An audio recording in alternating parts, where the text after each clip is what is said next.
Strong Dads wants to thank 4Speed on 50 for sponsoring today's show. If you like classic cars, great food, and a taste of Americana, you have to visit 4Speed on 50's Diner, located on Route 50 in Lawrenceburg, Indiana. Stop in today for a meal and an experience you won't soon forget at 4Speed on 50's Diner. Welcome to Strong Dads. This is Merrill Hutchinson alongside of Carl Andry. Hey, Merrill. Carl, how are you doing today? I'm doing well. My neck's a little stiff, so if I'm moving that way on here, that's what it is. Is that from painting over the weekend? We did a little bit of painting. And you were, that didn't help it. No, it's from falling off of a bridge when I was 14. Oh, Yeah, wait, I don't know that story. Well, that's a different thing. Yeah. It was on Facebook years ago, but it catches up with me every so often. 32 feet landing right on the back of my neck. Really? On ground. On ground. Fortunately, there was about that much snow, but that's the only thing probably saved me. Holy smokes! Yeah, that's not good. Yeah. No, it was not good. Catches up every so often. Did you realize at the time it wasn't good? Yeah. It's one of those like when you wreck or something on your bike, you get up, and as soon as you get up instantly. Oh, right? I didn't do that. And you go, you kind of like are feeling am I together here? Yeah, it didn't happen that way. Yeah. Anyway. Oh man. Well, we have a great show today, and this is a show that I know this topic is a huge topic for you, not just to talk about, but actually experience in your life. Changed my life. It is for all of us, yeah. But I think a lot of times we just don't put the thought into internalizing what it actually means and how to approach the topic. I think we'll talk about this too. We bring in our own these ideas that we have, and we filter. And like I said, I filtered everything through this preconceived idea. Yeah, and that tainted everything. It kept me from actually being a Christian, even though I was very much active in the church and things like that. Yeah. What we're going to talk about today, guys, is grace. The whole idea of grace, the concept of grace. We're just going to get into that whole idea of it's what separates the Christian faith from so many other belief systems. But it's a hard grasp, especially when you've grown up working for what you do and achieving and doing all of these things and thinking that in some way you're the one in control. Especially if you're a guy. I think guys have more trouble with this than women. That's just my general take. Yeah. Let me thank our sponsors, and then we will shed a little grace. Thanks to Quality Auto Mart, Casey's Outdoor Solutions, and 4Speed on 50 Diner. We want to thank these guys for getting behind the Strong Dads podcast alongside of also Rock Solid Families and the work that we do with marriage and family coaching there. We also just want to thank all of you guys out there that support our show. Please give us those 5-star ratings and share the shows. This will definitely be a show to share because as we talk, I think you're going to get certain names or faces that are going to pop into your mind, certain things that they could grasp from this. So please share the shows. That means as much as anything. The first thing to do is put the oxygen mask on yourself. That's a good point. Right. Yeah. Before you think you're going to try to save somebody else. Right. So Carl, let's just maybe start with what you said before about the idea of it kept you from being a Christian. So how do you want to open the door to just the whole idea of this grace topic? Because it's deep in you. It is, and it's a broad topic, and we're going to try to cram as much as we can in here to about an hour. We'll try to keep it around there. But for me, I've said it a number of times. When I got baptized, I came up out of the water, and I said, "It all stays there."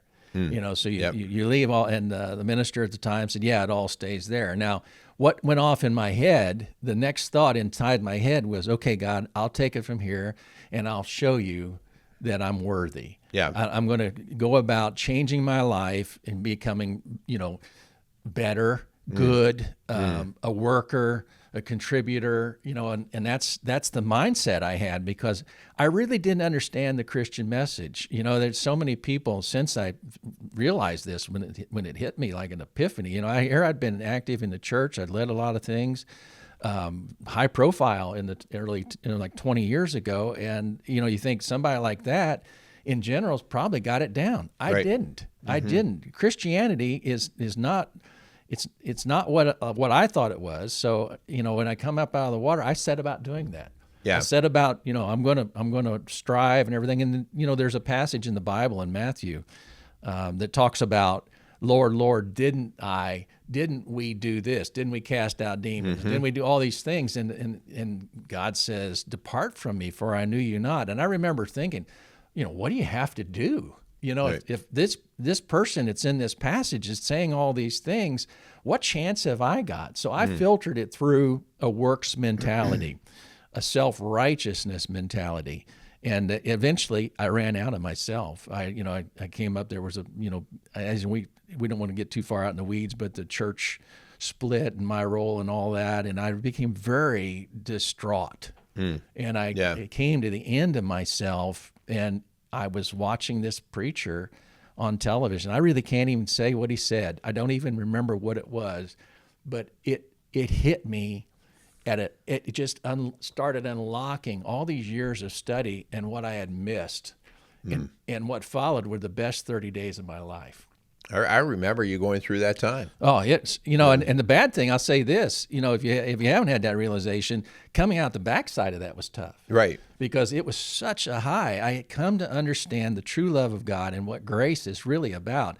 And in that time, I started doing surveys. I'd walk around our church, and I'd talk to people, and I'd ask them questions. And then I realized how many people don't really understand grace. Yeah. They're like me. They bring in preconceived notions. And then when you saw, and I'm just going to say this, when you look at a lot of the things that happen in the church that the outside world kind of looks at us and go, yeah, look at that.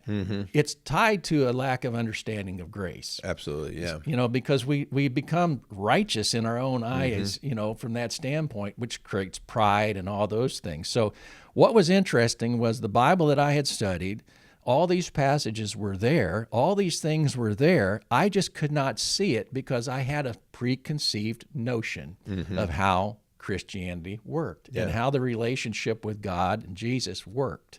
Yeah. Let me interject on that a little bit too, because when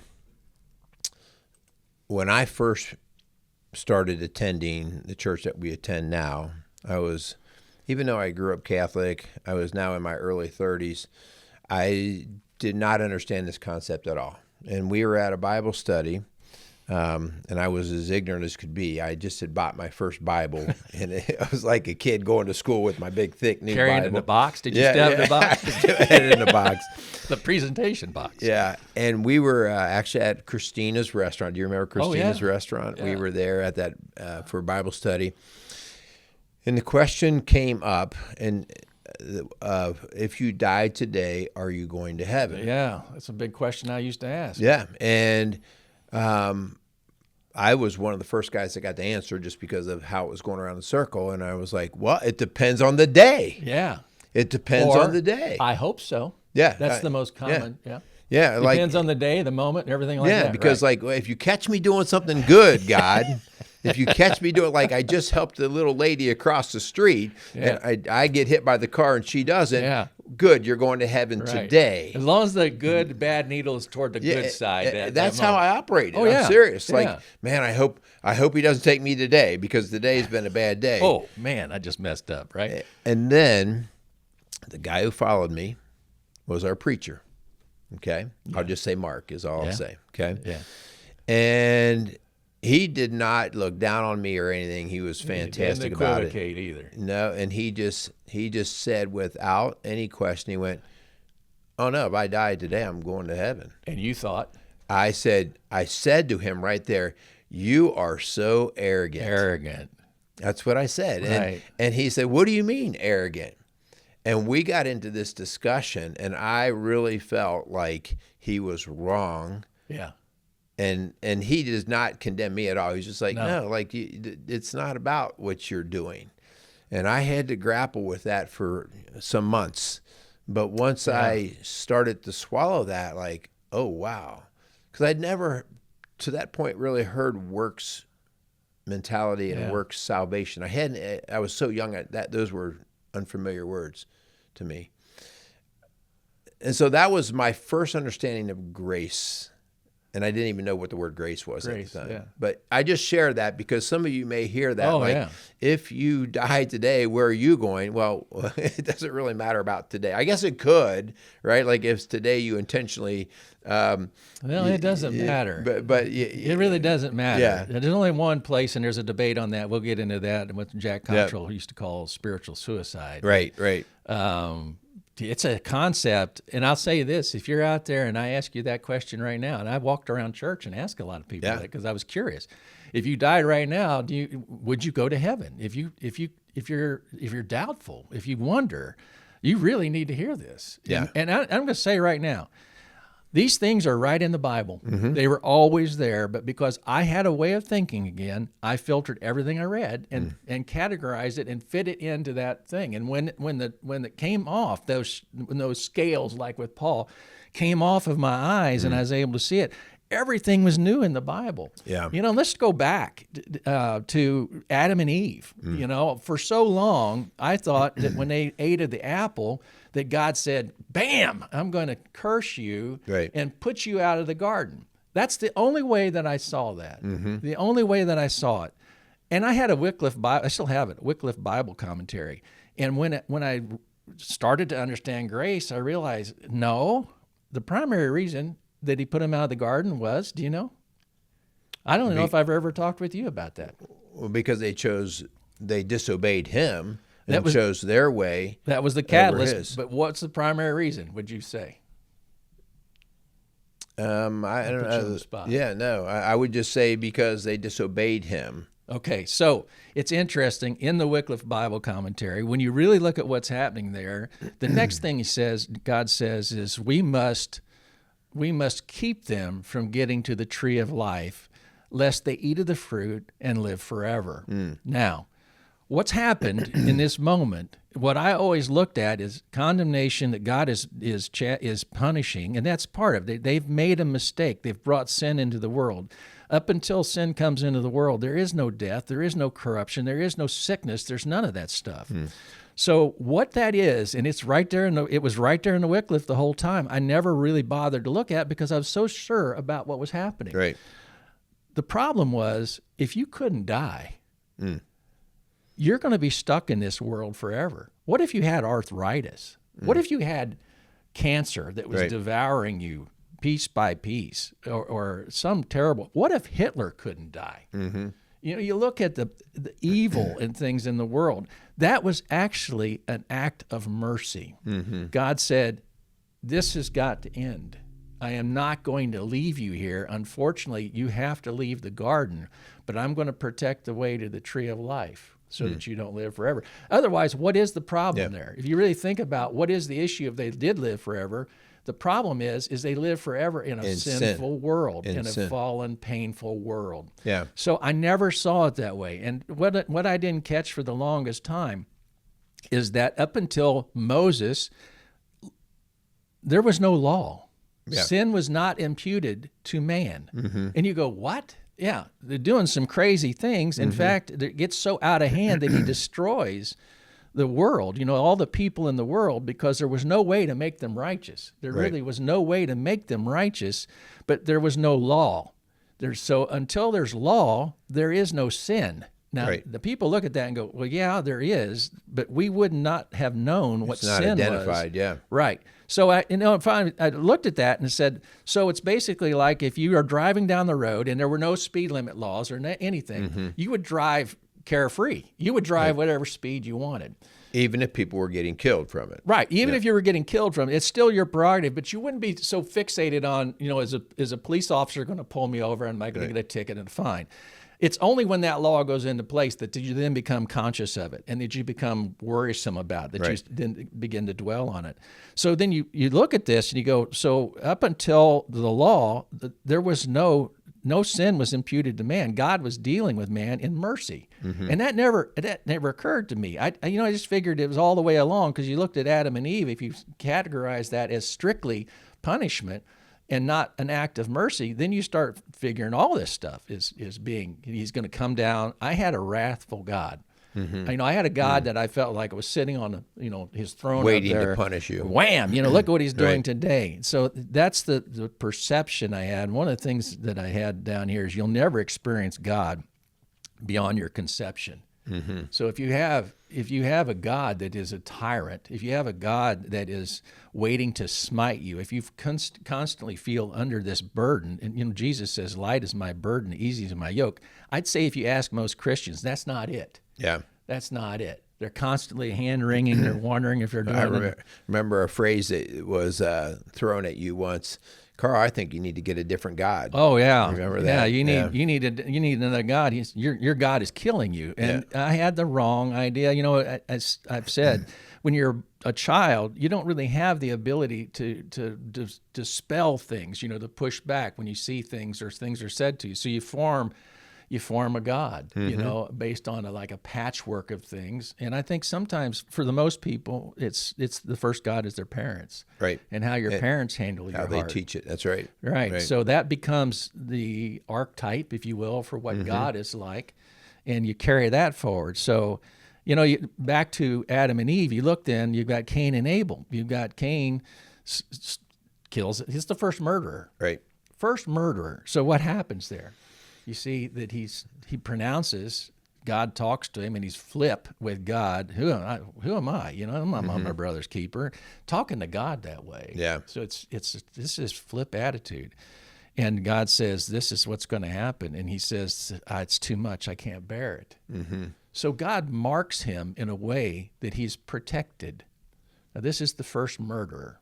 Right. Let's go forward, and we'll get into a little bit more of this, especially in the book of Romans, what it says about this.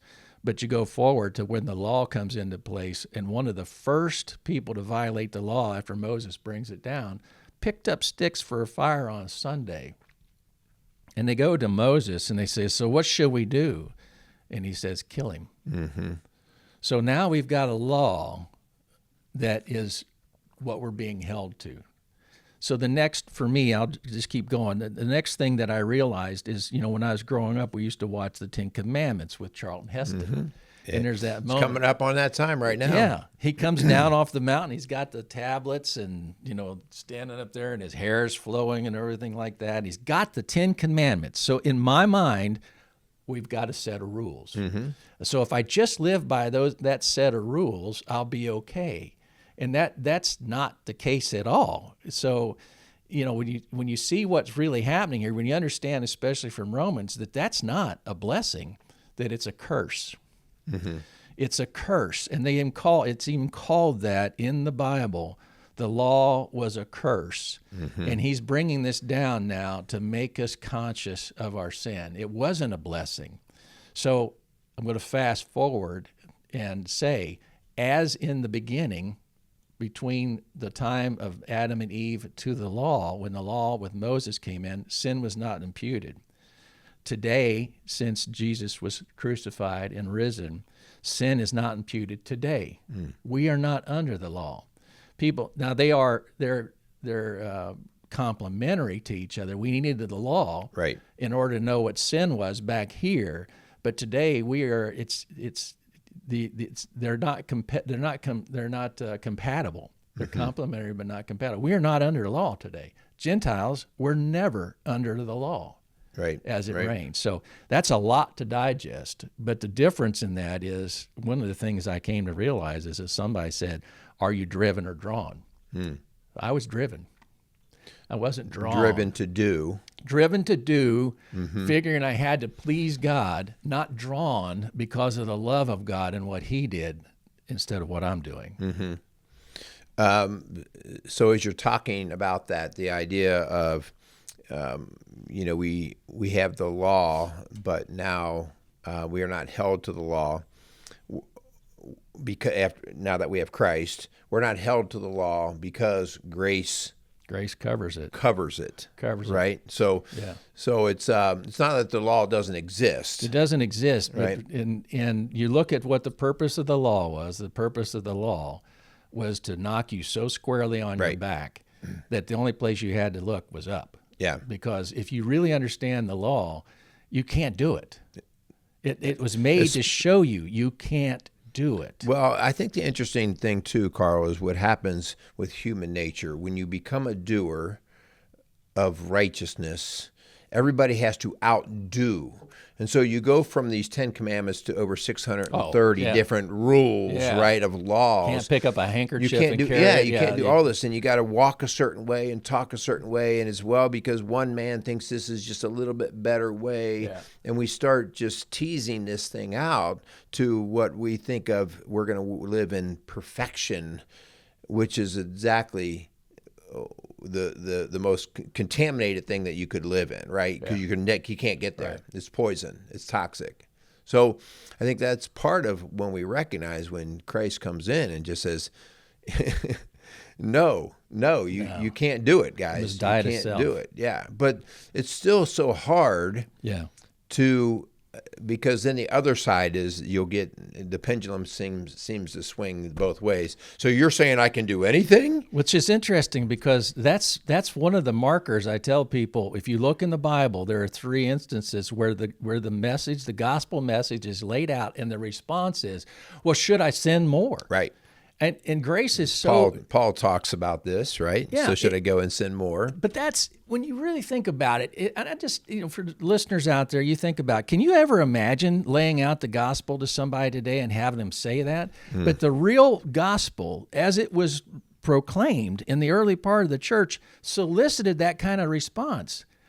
You would never think of that today. And right. I think still we are into this thing like, people say, well, I'd come to Christ, but I need to straighten up my act first. Nope. That's not the way it works. Yeah. If you could do it, he wouldn't have needed to die. So the response to the full measure, the full message of grace is, wow, should I sin more? That grace might even abound more so that I get more of that. Well, you can't get more of it.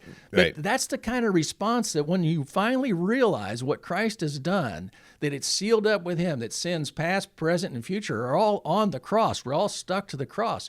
They're no longer imputed to you. Yes, you should feel conviction, but you should not ever feel condemnation or shame or guilt. You let that go. Christ forgives you for that. He's already forgiven you for that. Romans is very clear about it. Therefore, there is no condemnation for those who are in Christ. Well, what does that mean? Well, here I'm walking around condemning myself. I'm feeling shame and guilt. That's strictly from the devil. Yeah. That is not from God.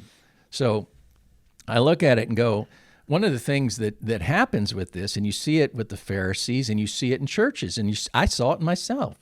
We want what we want in our soul, in our heart. I'll say that is we want a checklist. We want some way to measure, and you see that. Thank God I'm not like not this. As bad as this guy. Yeah, this guy right next to me. And then you get into this thing, and I'm just going to say that's what the insanity is in churches. That's when you have these big upheavals and things like that, because people get full of themselves and think they're doing the will of God, and they believe I'm righteous. I know, I'm up here on this rung, and there is no place for that. There is nothing that you do aside from accepting Jesus Christ as your Lord and Savior that makes you righteous. Right. That's it. Yeah. The Bible's very clear. Our righteousness is but filthy rags. Whatever we're doing, whatever we think we're doing to earn his favor, you're out of it. There's nothing that you can do to make God love you more or make God love you less. He just says, it was all done in the cross. It's all right here. What are you going to do with my son? Now, the interesting thing about the law, when you really look at it, if you're struggling in some area of your life, what do you see in a lot of messages is, let's take any topic. I'm not going to pick a particular topic, but just take a topic that's popular in churches, and you look at that, and it's Sunday after Sunday or every month. There's a message on that. Paul talks about, until the law, I was alive, but when the law came, I died. And then he says, the law working in him made sin come alive. Well, I remember when I finally realized, well, that doesn't make sense to me. Why would you sin? Why would God send something that actually inflames sin in my life? I don't know if that makes sense or not. Would you be saying there that now that I'm aware of the law, that I become even more damning to myself, critical of myself, beating myself up. I'm not good enough.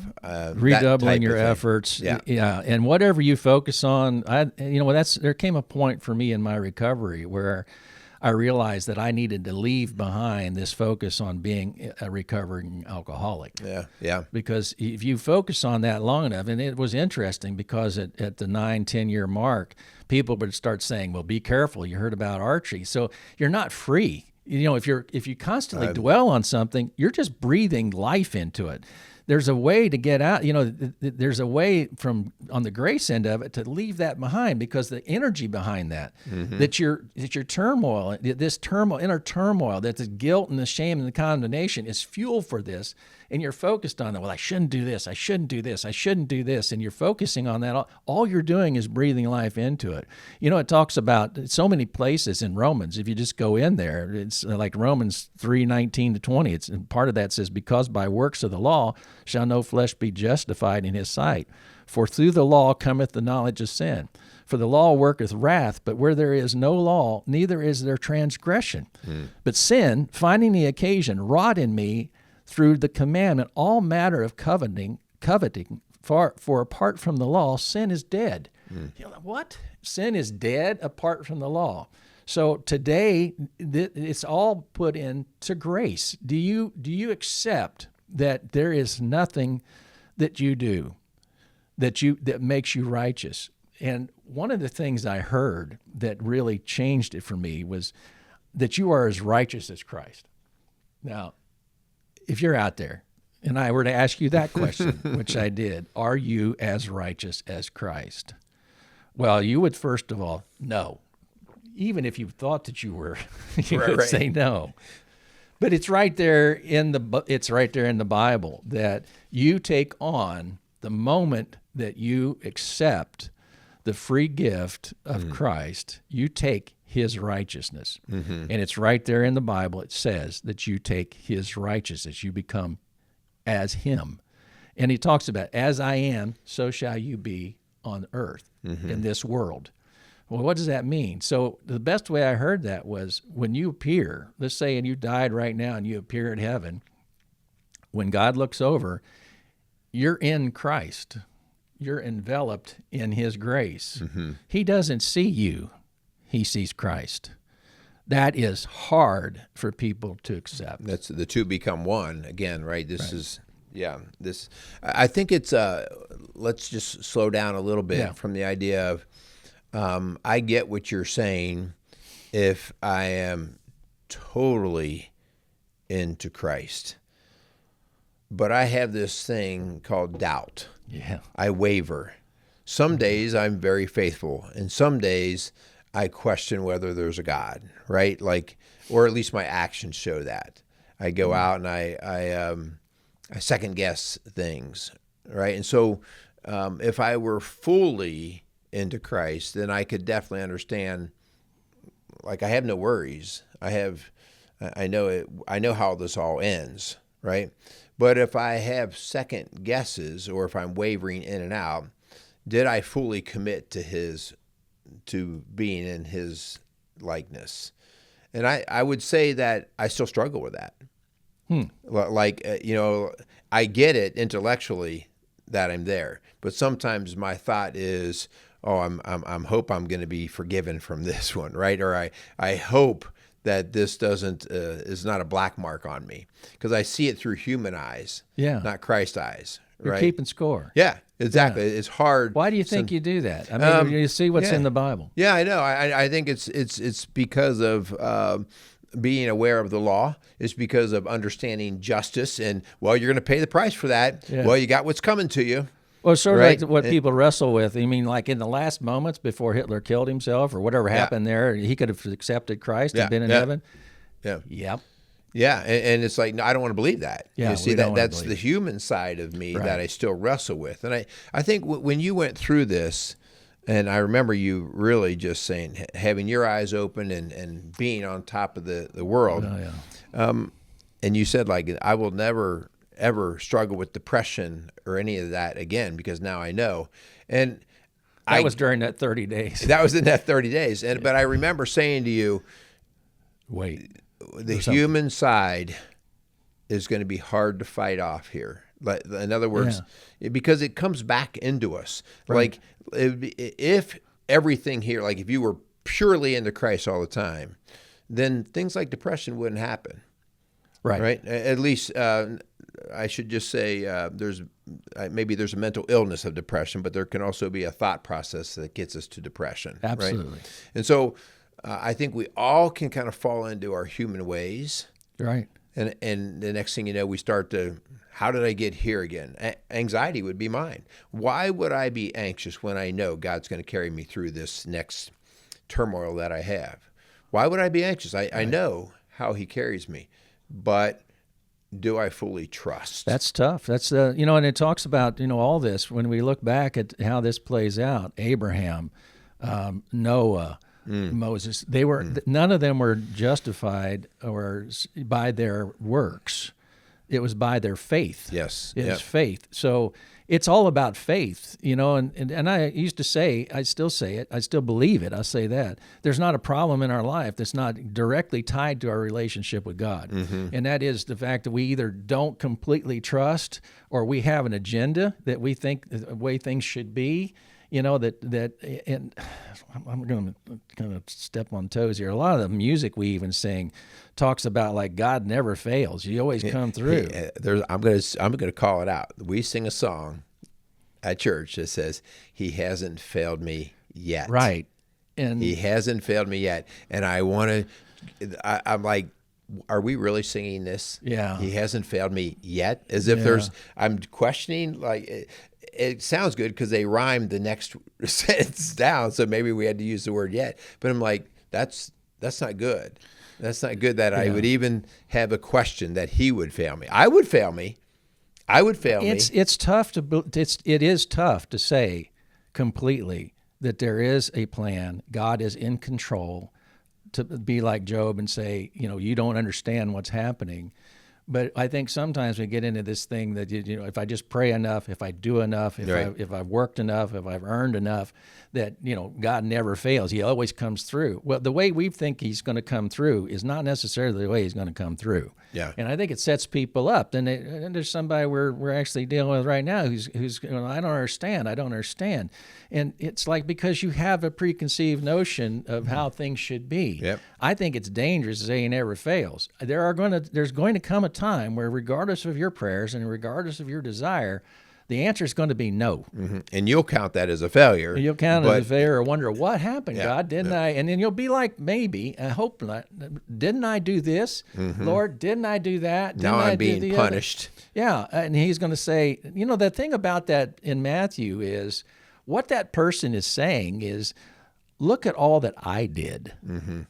Look at all that I did. And he's saying, depart from me, for I knew you not, because it doesn't have anything to do with what you're doing. Now, that doesn't mean, I'm not saying that you completely jettison everything. If you're really convicted this way, you'll naturally move toward works. What we do in the church, and I'm not banging on church here or bashing, it's like we give people a list of things, and then it becomes a burden. And they think, I need to do this, and I need to do that. And they've got all this oughts and struggle, and then they feel guilt because they're not doing that, and shame.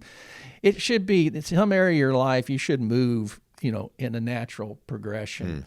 To feel this joy and this love and things like that. It's not saying that life won't get difficult, and our human side comes out. Yep. Believe me, Satan is want to get back in your head. He's in my flesh. The biggest thing, I used to tell a story, I think I've even told it on one of your previous podcasts, about him going out of business in the tool. The most used tool was doubt. Yep. If you can get that in your head. So this is a lifelong process, and we have such a hard time. I think guys especially, or people in general, with anything free, we go, wait a minute, don't I have to do something? Earn this, yeah. Right, I got it. And look what I've done. You're saying it doesn't matter compared to this person who just walked through the door, or this person over here that I think is like, they're not really doing anything. They're not pulling their weight. That's the story of the vineyards and the worker. Right. Going out in the morning and the worker's coming in, and later the worker coming in at the end of the day and still getting the same pay. He only worked an hour. Right. What's that all about? Yeah. What's that all about? And if you understand grace, then you start to look at the prodigal son story. Yes, it's about the boy, the young man, the son that comes back.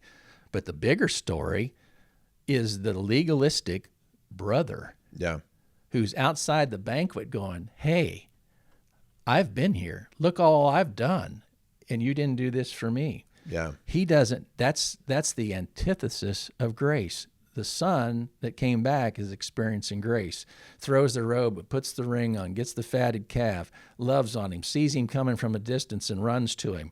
There's no condemnation there. He's just enveloping him and bringing him back into the fold. But it's the brother who's working out of law and legalism who will not come into the banquet. Yeah. And that is where we are if we don't. Yeah. Yeah. We're weighing everything, and that's the justice side of it. And I think there is that God is a God of grace, but he's also a God of justice, right? Yeah. And he's a just God. He's a God of truth, right? And he's a God of mercy. So it's all of these things running in balance. I think where we sometimes struggle is we have an idea of when God should be applying grace and mercy. Yeah. And he's like, they don't deserve it. Yeah. And just like, the workers out in the field, who are you to tell God how he's going to apply his grace and mercy? So Shoot. Let's get, or let me just ask you, so then what kind of work should I be doing? When does work come into play? Obviously, I can't just go jump into baptismal and say, I'm clean now, I'm fresh, and I'm going to a beach now for the rest of my life and drink Tahitis and Tahitis or little islands. Yeah, I don't know. Yeah, the Tahiti Islands. Yeah, that's sand. That's margaritas or something. I got you. And I'm just going to hang out there and do nothing, and I can be relaxed in knowing that I'm in my safe place. In other words, I just won the lottery. I never have to work another day in my life because everything's paid for. Well, that's interesting because I don't, I do a communion, and I did it 25 years ago or 20 years ago. And every time I take communion, I think of it. Yeah. There's some great communion messages. I don't mean to hurt anybody's feelings, but where I go is the same thing over and over again. And I said in that message, and maybe this will answer your question. I hope it does. But, you see in the war where somebody is in a foxhole with other guys and a bomb comes in or a grenade, and one of them throws himself on that grenade. And then there was the story I was reading about in Hawaii. There's a point up there, a high point where young people especially, would go and throw themselves off of that and commit suicide. It was a very I won't say popular, but a common occurrence. And two police officers roll up and they see a young man on the other side of the rail, and he's obviously going to jump. And the one officer in the passenger side jumps out and grabs the young man as he jumps, and he is going over with him. In that instant, the other officer gets there in time, grabs that officer, who then pulls the young man to safety. And the interviewer at the time was saying, "Why didn't you just turn loose?" He said, "I couldn't." And I always go back to that, and I say, what if you were in that foxhole and you were one of those men? It touches me every time. What would you do if you saw them again? You can't be saved like that and not have an extreme amount of gratitude and love and appreciation and a desire. I would hope you'd have a desire. There's a scene, and I'm not saying you earn grace, but there's a scene at the end of Private Ryan where Tom Hanks looks up at the guy, that they've gone in there to save this one man, and so many people have died. And in the end, that old man is standing in front of the grave. He's the guy that was saved, and Tom Hanks looks up at him, and I think he says, "Earned this." When you understand what was done for you, and that it's a free gift, that somebody threw themselves on the grenade of sin and saved you from eternal hell, I would hope that there's a part of you that naturally moves in a direction to give back. Yeah. Not out of a requirement, not out of a desire to prove like I did, look, I'll show you that I was worth it. and then take pride in my own efforts, which is where you start to fall down.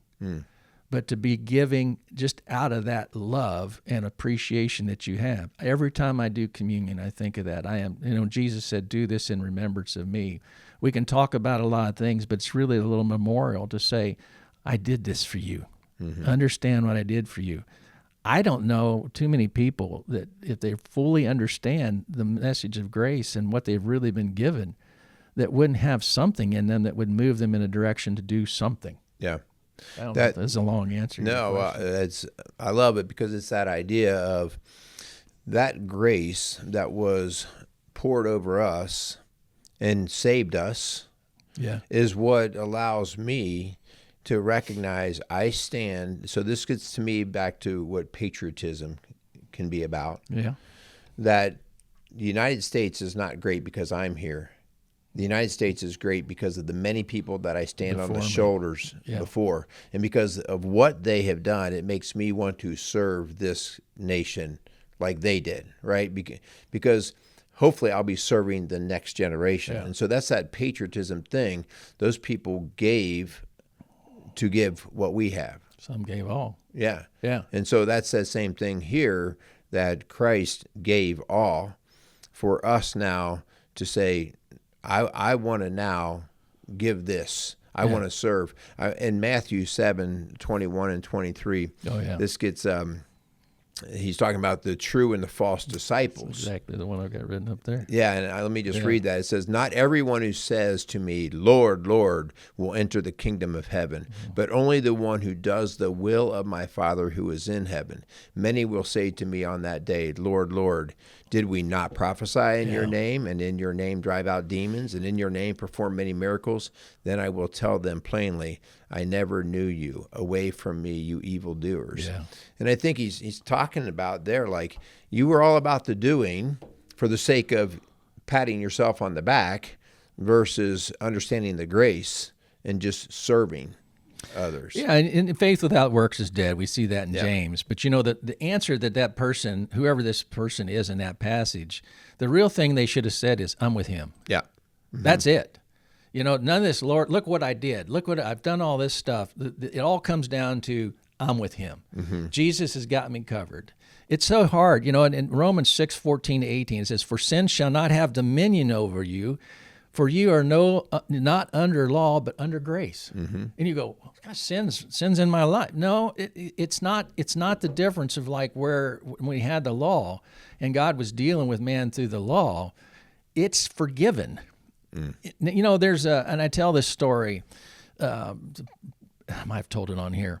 The young boy said that he spoke with God. And a priest, I'm not picking on any particular denomination, I may have told this already, but a priest said, I don't find that plausible. And he says, well, I do. I speak to God. God speaks to me. He said, okay, if that's true, the next time you talk to God, I want you to ask him what I confessed, the sins that I confessed the last time that I was in a confessional with you. And he said, okay.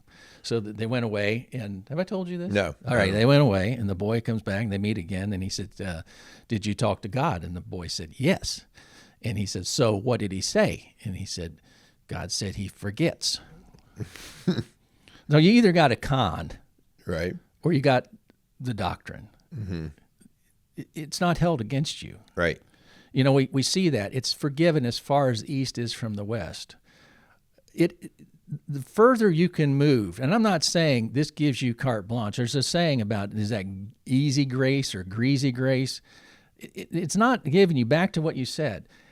The response was, should I sin more? No, you're going to be, you're justified the moment that you accept Christ. You're sanctified over a lifetime. It'll be a process because your human side, you're going to carry this shell, this corrupt body around with you for the rest of your life. It's going to rebel against you. But the problem comes in is how we think about that, how we beat ourselves up about that, how we hold ourselves to a standard that God's not holding us to, that we try to do these works, and then we become prideful, then become full of self-righteousness. And there's no room for that in here. There's just none. Yeah. There really is none. The sanctifying process, I think, is really becoming so much more aware in my mind. how you frequently will find know-it-alls and arrogance in younger generations. And it's only because I think of sanctification. This is a purification process. Your life is constantly running you through filters, a big gravel filter, right? And sometimes you run into something, but as the water keeps going through the gravel and sand filters, at the end, it comes out as pure water. And it takes a long time, right? Like, why can't I just run the water from point A to point B without any obstacles in the middle? Well, you can, but it won't be. It'll be the same water on both ends, polluted. Yeah. And so that's what sanctification is. Like, these difficult times that we don't like and don't understand is us constantly being revealed to us. That rock you just ran into, and the idea that you got around it was a little bit more grace. Yeah. A little bit more grace, helping you get more pure, so you get to the next step in the sanctification process. So it's just a purification idea, and starting to embrace it rather than being angry or upset or confused about it. It's like, I don't know if you just heard, the astronauts that just came back that were up in space for 280 some day. Yeah. And the man just like, I don't know. I'm just giving all the glory to God. If you haven't seen that, I mean, I don't remember the astronaut. You need to look that up. Yeah, is it Bud? I can't remember the guy that just came back. The male who came back, and he talks about his faith, and he's just like, I'm sold out here to Christ, and I don't. At the end of the day, we're going to go through difficult times. Yeah, there are difficult things, and I'm just constantly.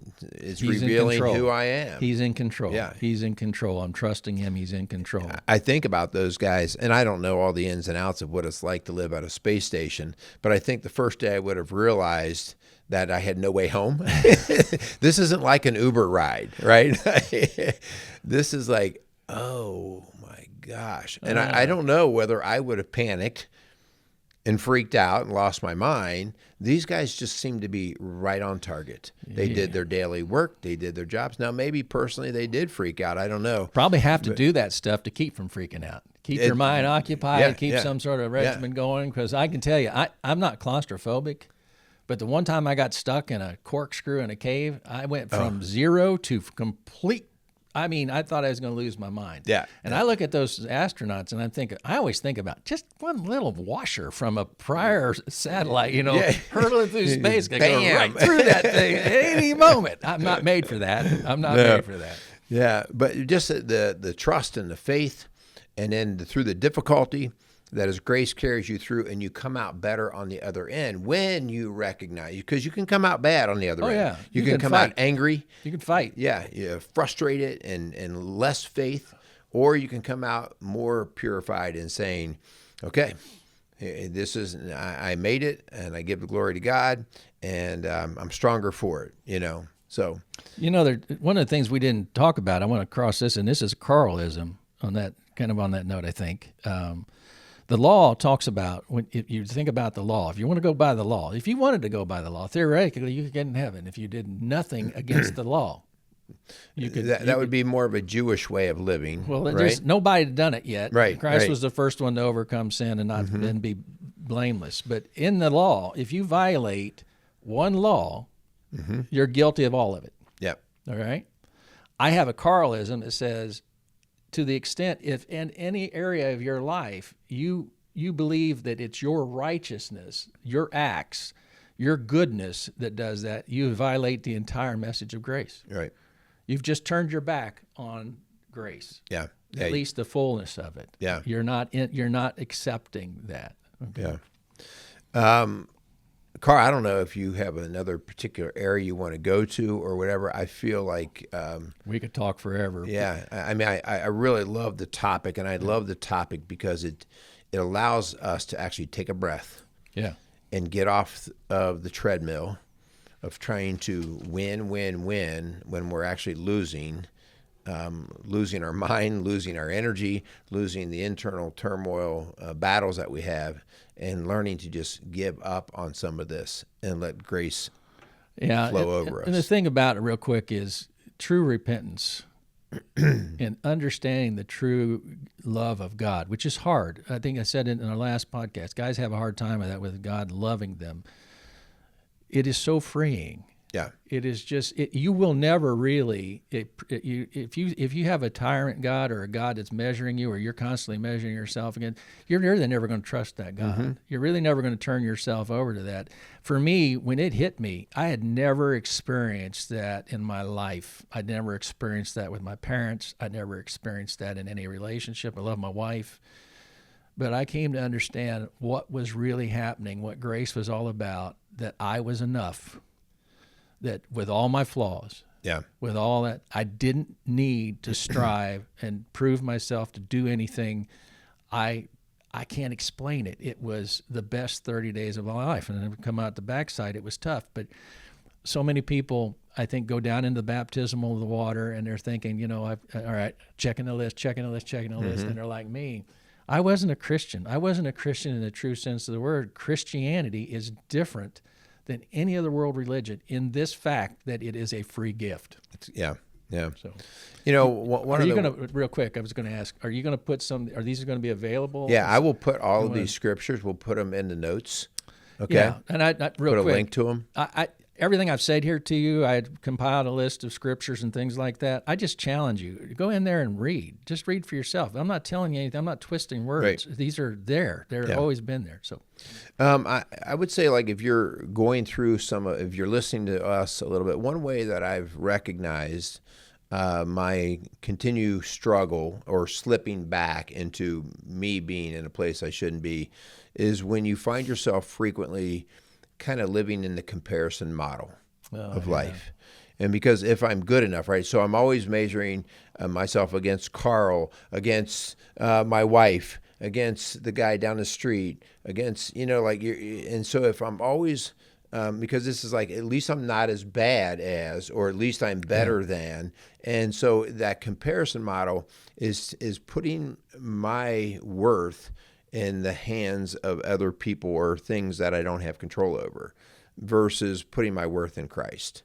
You know what I'm saying? Yeah. So I think we can get wrapped up, especially in this capitalistic, materialistic world that we live in here, which is a blessing in many ways, but also can be a curse because we can get trapped into the comparison model. That we did our whole bigorexia I was just about ready to go there. Yeah, and that's what that is all about, right? Some of it is, it's just going to sound, and I'm not saying I'm completely free of it. I just don't. I'm at a point in my life, I guess, where I've settled in. I'm pretty content with who I am in a lot of areas, and I'm not comparing myself in a lot of areas that I used to. Right. The money, the success, or whatever it is. I've done my deal. It is what it is, and who knows what the future holds. What we talked about in bigorexia is this inner standard, that's unrealistic. Mm-hmm. And I have that. I have that on myself a lot, and I have to fight that. That comes up. God says I'm enough. Mm-hmm. I'm enough. God doesn't make junk, that he loves me, and that I'm not perfect, but it's what you got to watch creeping back in is this way of trying to make yourself feel better about yourself through these kinds of things, of looking at other people, of stratifying yourself relative to other people, in the church, or whether it's in the world, whatever it is. God says you got to die to self. Yeah. And that's a huge thing. That's a rest of your life kind of working. But it's an internal thing, an unrealistic expectation I put on myself, and that's what I brought in. That's what really was talking when I got up out of the baptism. Yeah. This is great stuff, guys. When you start to get covered with grace, you start to work out of thanks of what you've been given, and that's where your works start to come from. That's where your service starts to come from. So it doesn't mean you're not doing works, but you're doing works for a completely different reason. It's not to elevate you; it's to serve others, and because you know why you're serving them, because somebody served you. Yeah. And to give back, like I said, to Christ. If you really had a chance to meet the person that threw themselves on a grenade and kept you alive for the rest of your life, to have a family, whatever it is that went on, what would that be like? I mean, that's how I bring it home for me. I'm like, thank you. And that's not enough. Yeah. Guys, I hope that this is something that you think on, that you take some time to actually see how you are walking through this. I want you to know, like, as much as this is a conversation that I can have, I still don't always get it. I get it logically, but I still find myself in some of these struggles. And so I think this is one of the things we want to keep accepting this gift freely and enjoy the freedom of it. I think that you said that earlier about the freedom that I have, the freedom that I know how this is going to turn out. Even if I go through a difficult time here, and this is, you've mentioned this before in other shows, I think it was you that mentioned this, having an eternal perspective on life rather than a finite perspective. Yeah. I don't know if I've said it in that exact words, but we've touched on that. Yeah. You got to look at the end. This is just a past. Ecclesiastes is where a lot of that comes from. This is all vanity.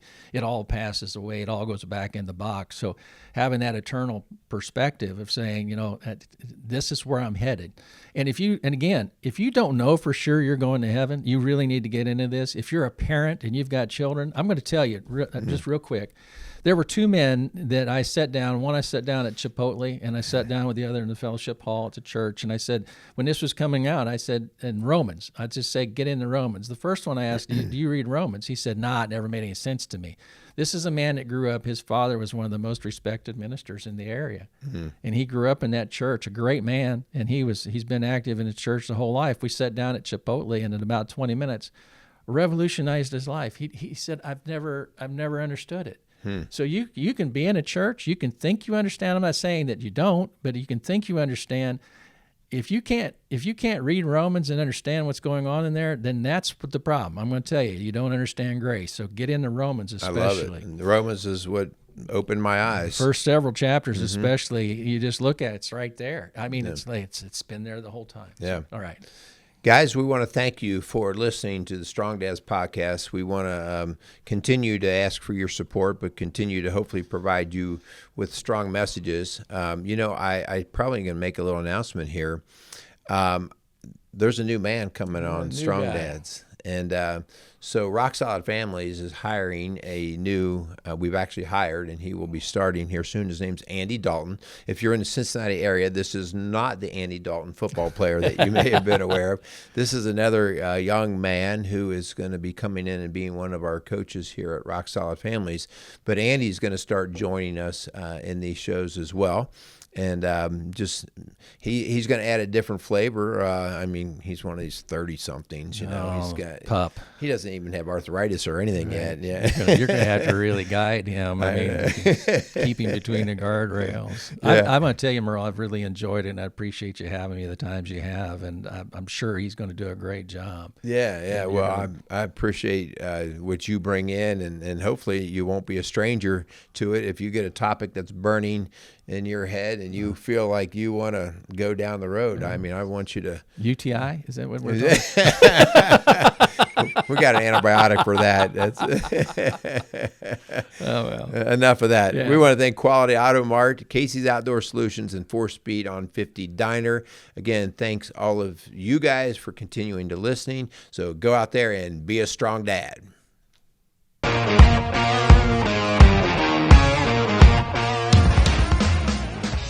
Strong Dads wants to thank Quality Auto Mart and Service for being a proud sponsor of the Strong Dads podcast. Started in 1985 and going strong for all these years. Recently, Quality Auto Mart has transitioned from owners of Mark and Nancy Repke to longtime employee Fred and Lorene Venus. For all your automotive needs and golf cart needs, check out Quality Auto Mart, located across from Indian Lakes on Highway 46 outside of Batesville, Indiana.